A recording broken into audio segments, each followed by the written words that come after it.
Bu Romla. Pagi ya. Ini Bu, saya ada tugas dari guru penggerak tentunya. Di sini tugasnya menyelesaikan sebuah kasus. Di sini saya mengambil di kasus pertama Bu. Saya bacakan ya kasusnya ya. Oke. Kasusnya seperti ini. Ibu Tati adalah guru kelas 5 yang merupakan rekan kerja Anda, yang mana sama-sama mengajar di kelas 5 yang kelasnya paralel. Ruangan kelas Ibu Tati pun persis di sebelah ruangan kelas Anda. Ibu Tati terkenal sangat disiplin dan cenderung galak. Pada sisi lain, Ibu Tati juga bekerja keras dan murid-muridnya pun selalu mendapatkan nilai-nilai yang sangat baik. Sebagian murid-murid sangat takut kepada Ibu Tati dan sebagian lain bisa menyesuaikan diri. Kepala sekolah Anda dan orang tua murid juga sangat menghargai Ibu Tati. Suatu hari, Anda mendengar tangisan seorang murid dan pergi keluar untuk melihat asal suara tangisan tersebut. Anda melihat seorang murid perempuan kelas 5 sedang berlutut di atas beberapa bebatuan sekolah yang sangat panas di hari itu, menghadap di depan pintu kelas Ibu Tati. Anda melihat Ibu Tati tampak tidak menghiraukan suara tangisan muridnya dan tetap mengajar seperti biasa.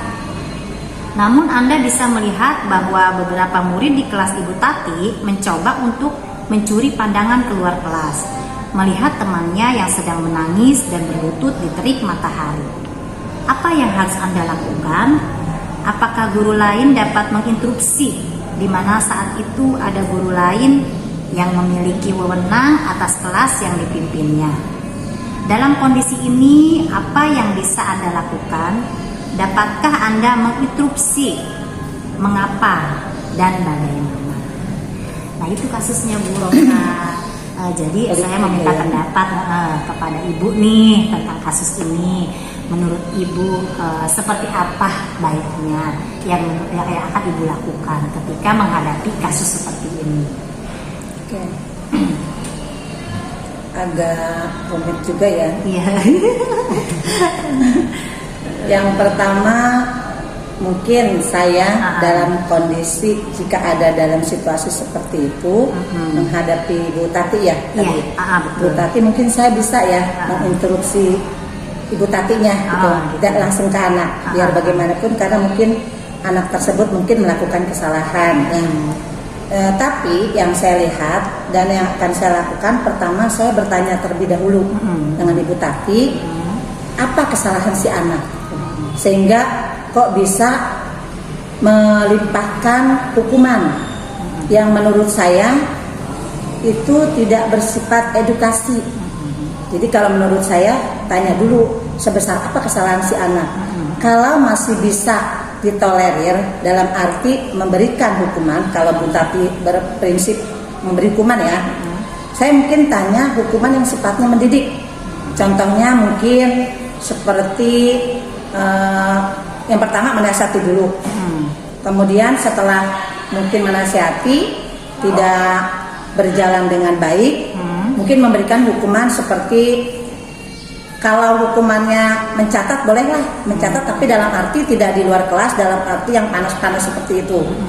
Karena mungkin Bu Tati yang saya lihat berdasarkan tadi narasi Bu Ella bilang, dia termasuk guru yang disegani oleh guru-guru lain maupun sama kepala sekolahnya.